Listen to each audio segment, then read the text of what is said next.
Previously on Cut the BS with SJS. And I told Sabrina and my mom that I had thoughts of KYS, as they say it. And I told them I didn't know if I could do it anymore. I have thoughts of doing this to myself. I feel so much more calm and I feel so much at ease. Because I remember, like, when we were young, and you would always say to mom, like, I wish I wasn't different. I hate that I have autism. Like, why am I different?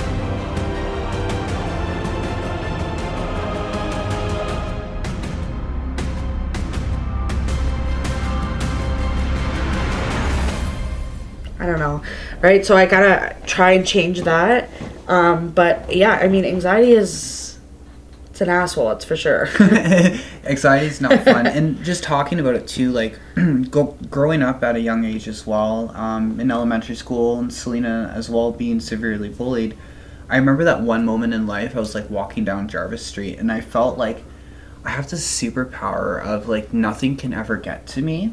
Like, I don't think anything's ever going to bring me down, and I can walk with my head held high. And I like that amazing feeling that I once had started like trickling down, where like starting into high school. So like being in elementary school, like I was always teased and I was always picked on. But when I had started going into grade 9, and in grade 8 before graduating, I had told one of my dear friends that I liked somebody in the school, and by telling them, they ended up telling the whole school.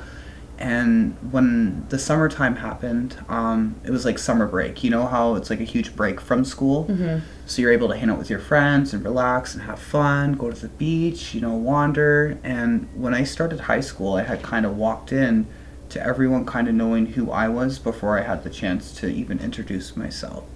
And that moment in grade 8, that like, that anxiety that I never once felt was something that instantly hit me. And it was like an everyday constant feeling that I was worrying so much what people thought of me or how they looked at me, and always tried to get others to understand who I was. Mm-hmm. But it really truly sucked because just saying coming out, I didn't get a chance to come out. So everyone already kind of had the gist of who this Justin kid was. And then from there, I just constantly got bullied. And I ended up kind of like wearing it as baggage too, because every day it was like a different day.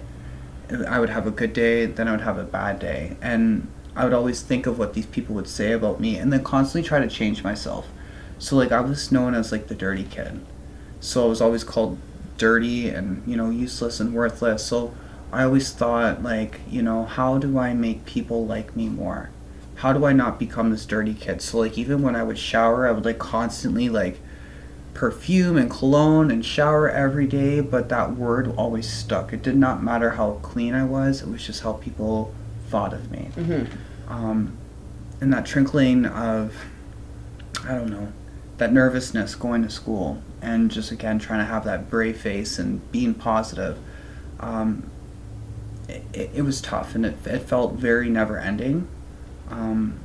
And again, I was in a program. I have a learning disability. I'm an SSDW student. I don't even know how to say that. Like a student with a learning disability. I was put into a program with other students as well that either had anger management, or for me, I couldn't concentrate, I couldn't read, I couldn't write properly. So we were put in the same setting with these kids every period. So period 1, 2, 3, and 4.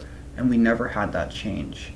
And as growing up now, like to look at myself now to see like how far I've come, being thrown so many rocks and being kicked down, like I never thought that I could be where I am today.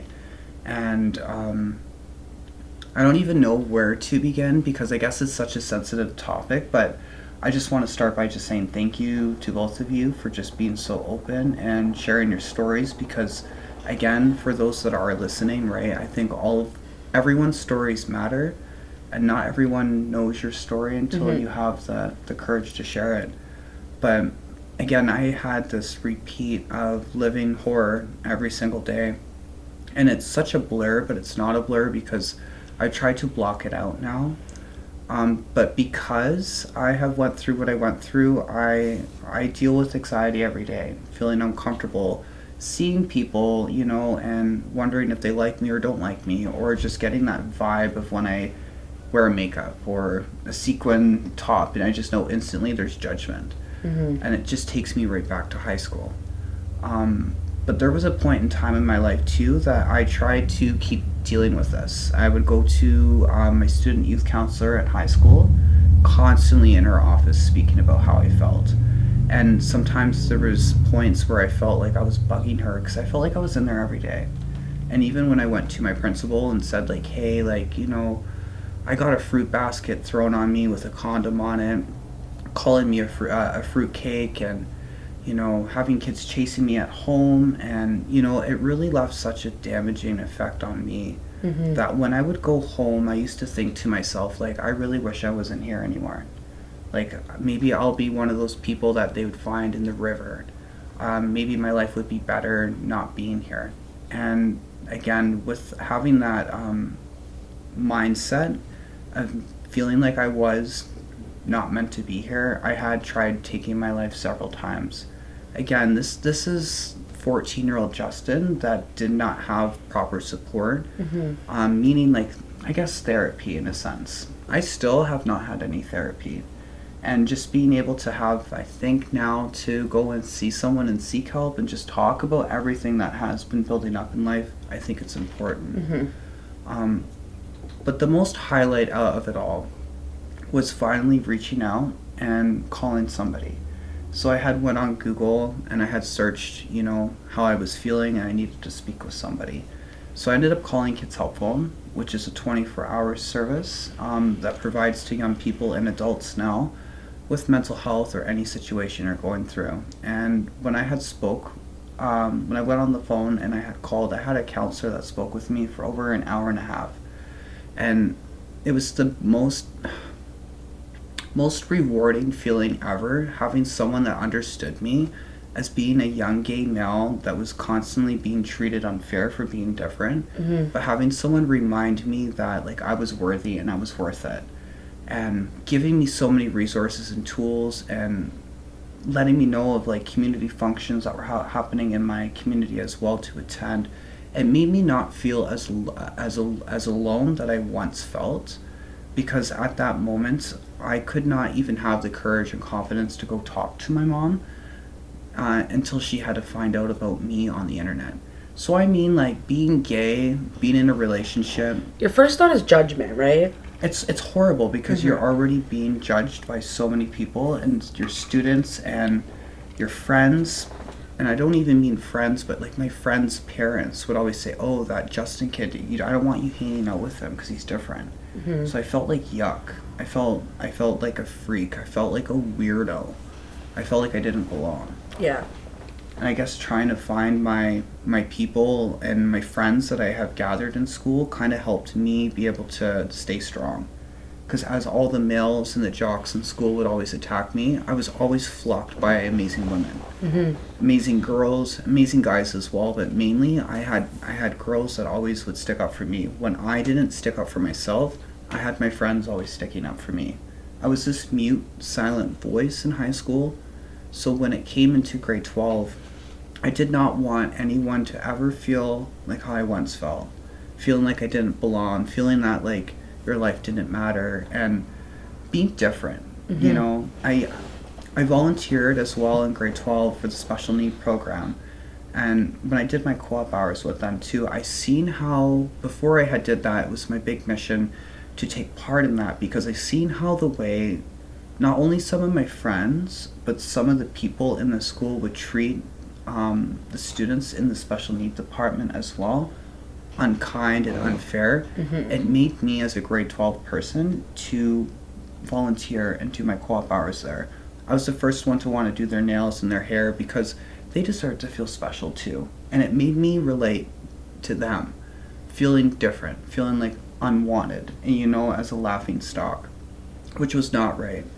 But I guess in a sense, I've ended up finding the courage to take that negative that I once felt and turned it into a positive by using my voice to speak up for those that might seem voiceless or don't feel like they have a voice themselves. Like if I can turn back time and tell that 13-year-old, 14-year-old me, you know, that things are going to get so much better and that there's so much love and support in this world. Yeah. Like, do you ever look back at wanting to tell your 13-year-old self anything? Like, if you could take that moment to actually tell your 13-year-old self something, what would it be?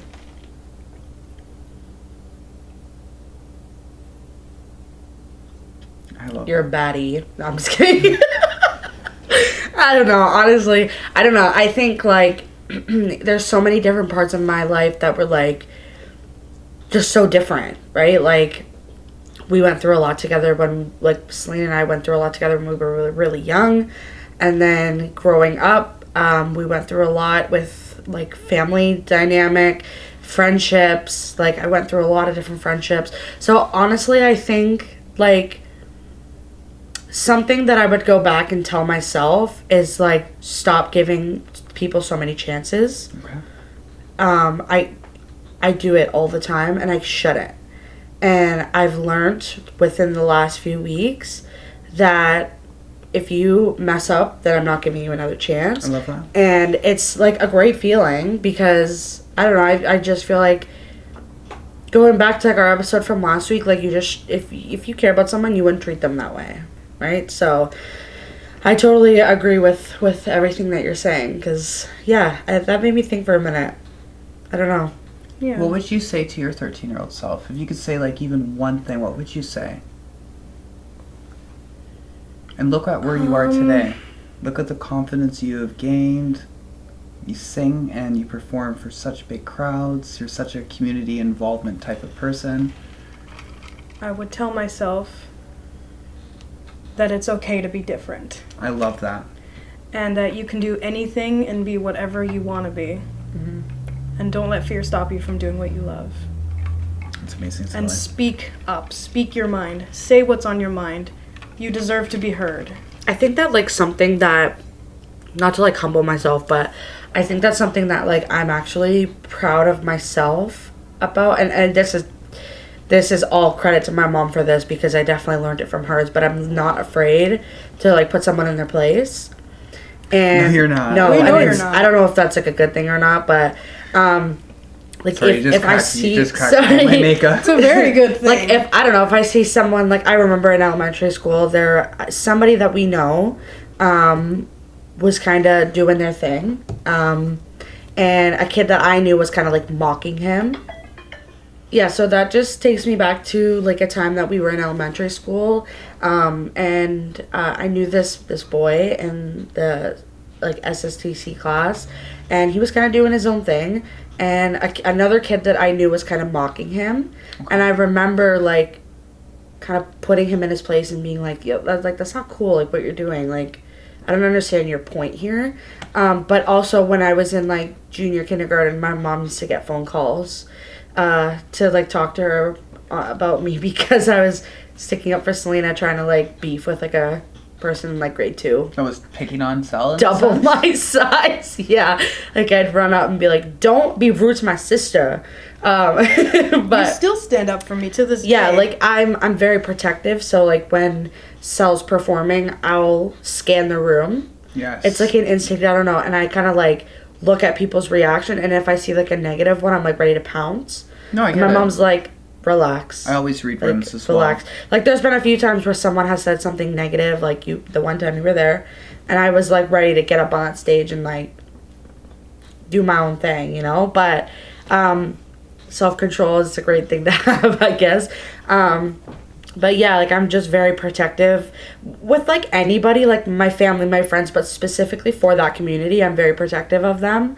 And I just feel like there's no point in, like, being mean to someone. No. Like, just because, like, they might, like, be different. I actually, sorry, like, to, like, totally, like, switch it up, but I saw this thing on Facebook, and it was, like, a family was at an ice cream parlor, and this woman's 8-year-old son was, like, kind of, like, freaking out, and he wants ice cream. And so the lady in front of them turned around and said, oh, well, I guess you're not getting ice cream or something like that. And the 6-year-old daughter looked at the woman and said, excuse me, like, he has autism, mind your own business. And I was like, oh, that would have been me. Like, as the younger sibling to some random woman, what would have been me? I would have been like, my sister has autism. Like, how about you turn around and go get your ice cream, you big back? No, I'm just kidding.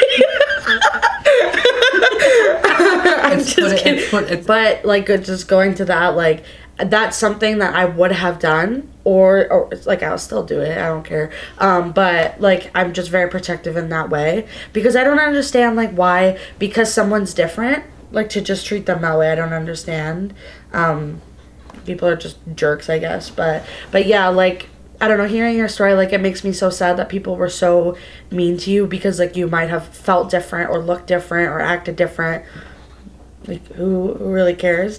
And I feel like every school is gonna have, like, bullying, but, like, honestly, like, you can kind of change it if everyone just kind of, like, does their own thing and focuses on themselves, then, like, it wouldn't be a problem. It's like at a traffic light, if that person at the front is paying attention, then there'd be no traffic. Sorry, but it's so true. That's you know what I mean? Like, there would be no traffic if people are paying attention. And it's the same thing for, like, bullying. If people are kind of all paying attention to themselves and not worrying about other people, then there would be no bullying, in my opinion. And I always think, too, it's just like how you mentioned with the whole Facebook post. Like, imagine putting their feet in someone else's shoes to realize, like, hey, that's someone else's life that you don't understand. So take that moment to just look at others and what if that was me and, you know, the hardships or what they're going through. Yeah. You know, like, learn my story before you judge. Right. And I think that when you put something on social media, people will just, like, this is what I've posted, but this is what you're seeing. And it's like, what? Like, you're reading into it completely different. And I don't know, like, I'm just, like, if you're gonna try and, like, argue with it, like, have your points right and, like, back your story and situation up, because, like, what you're trying to validate is not, it just doesn't make sense. It, like, you know what I mean? Like, I look at it and I'm like, what's your point? Right. Like, I don't understand. Like, you know, like, no matter what you put on social media, like, somebody is going to look at it and be like, I posted a picture of a purple dress, but that dress is blue. And it's like, no, like, it's not. Is it gold? Is it blue? Like, come on, right? Like, I don't know. I think just from our last episode, we touched a lot on our personal experiences. Yes. And it wasn't just, like, a one topic thing. Like, you talked about your experiences, Sel talked about hers, I talked about mine, and I think that it was just kind of read wrong in our last episode, and it was like, I don't know, people just, like, kind of, like, pounce at you. And it's like, I lived that life, and I went through these things, and I feel that I want to share it and talk about my life. Like, it's my life. Are you joking? You're going to tell me what I can and can't talk about my life? Don't do it then if you don't want me to talk about it. Hello? I always say, like, you have a voice and your voice matters, and just like anyone else's as well. If you have something to say it with pride, say it loud, and say it very clear. Say it to my face. If you don't have anything nice to say, don't say it. Or say it. Just kidding, don't. Don't say it. Sometimes you have to.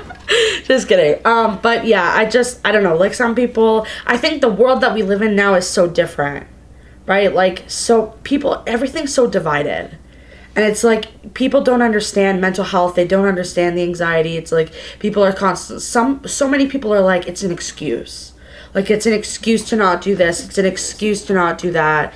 Like, you're just saying that to get out of it. But it's not. Like, people genuinely live with anxiety, and it's so bad that they can't do anything. There's so many people that I know that are going through hardships, and I mean people that are dealing with anxiety, and then the one thing that always makes me just shiver and just shrink is, just get over it. Mm-hmm. Or let it go. No, I'm not going to let it go. You don't know what I'm going through. That's just it. Yeah, girl. Yeah, but I just, like you said, when someone's like, just get over it. It's just, It's heartbreaking ruffles knowing, my feathers. I knowing don't like that that. people are going through hard times. And I mean, like, and to have that response from maybe someone that's really close to them too, saying like, it's just a phase, like, you know, they over exaggerate this entire situation, but then just seeing like the 1, 2, 3, and 4, meaning like all of the stuff that's just piling on, they need support, they need love, and sometimes you just need guidance and I guess some positivity, because again, when you put your feet in someone else's shoes to realize what they've been through, and it makes me think of the time where you had reached out to someone that was also going through a hard time, and just knowing that you could relate and share your story, what you've gone through, and just being there. Compassion makes such a big difference in someone's life, especially just taking the time to reach out to them and listen and to hear them and knowing that we see them and just being there. I think it's the most important thing that any person could ever have in their life, and the best medicine in the world is listening ears. Yeah. So something that I learned this week in school is something that's called a lollipop moment. Okay. And so basically it's something that somebody has had an effect on your life and they've kind of changed your perspective on something for like a good reason. So I think to end our podcast on a good note and a positive note, I want each of us to kind of talk about something that like was a lollipop moment for each of us, just like something brief, just to kind of end our episode. Okay. Would you be able to start first? Yeah, I can definitely go first. So when I was in my first year of college, I went in the EA program, and my heart was set on being an EA since I was like 13. And I did my placement at elementary school in a kindergarten class, and the ECE that was in that kindergarten class was talking to me about doing ECE and stuff like that. And so I don't know, like the way that she was talking to me about it, and she made me feel like that I had so much potential to put in towards that program and the job. And so it made me really question my choice. And so I had went back and I had said to her, like, I'm kind of thinking about this. And she's like, honestly, Sabrina, you should, like, you have a great personality for it. You absolutely should. And now here I am, only a week left of my ECE program, almost to be a registered early childhood educator. So it's super exciting, and it's really nice to have that positive effect, and it's changed my life completely. So it's really nice to have that. So the lollipop moment, Yeah. in a sense, would probably be an amazing teacher at GFES, used to be Fort Erie Secondary School, and that goes to Mr. Siriani. It gave me an opportunity to tell me to share my story, to just have that confidence and courage. In the day that I felt like I could not share my story, made the promise, wrote the speech. He had found me in school and said, why aren't you coming to the assembly and sharing your story? The fear and the anxiety of not feeling like I could, I ended up going on stage and sharing my whole entire story of how I felt, especially to the kids that treated me unfair. And from that moment, I was able to not only speak and have my story being shared, but from that opportunity led to me speaking at another high school and speaking to another high school. And in a sense, it gave me that drive of being able to use my voice and be the motivational speaker that I have become. It was all because of having a teacher really believe in me, and again, Rise Against Bullying and the campaign that I had created was from someone that once said, like, hey, your story is really important. And I just look back now saying, hey, couldn't be where I am today if it wasn't for that support. Yeah, that's awesome. So my lollipop moment was when I first started music school, vocal school. My vocal teacher that I had, her name was Beatrix, and honestly, I didn't think I was going to have a good connection with her when I first met her. Okay. I just told myself, I'm going to take voice lessons. I'm excited. I don't know what to expect. And when I met her, we went into the studio, and I started to sing for her. I sang for her, and she said, okay, we're going to teach you a few things. And so she taught me vocal warm-up. She taught me vibrato. She taught me how to read music. She taught me about how to sing from the diaphragm. She taught me so much. And honestly, I wouldn't be where I am without her help. I love that. Well, maybe I need to go see her because I still sing from my nose. You want me to teach you? I can teach I you. would love that. Well, we can definitely do some singing lessons at some point. But I think that's great, and I just thought that would be something like positive to end. It's beautiful. And kind of shed a little light. Like my professor like really went into depth about it, and it was really cool to hear about it. And also just before we end it, she actually mentioned that she saw us in the newspaper, and said that we're famous in Fort Erie apparently. So I thought that was pretty Your cool. professor is actually like keeping tabs on you, and I love that. Yeah, and I also have to make sure that I don't roll my eyes in this episode. If you know, you know. But thank you so much for watching this week's episode. We really hope you enjoyed it, and we hope to see you guys next week.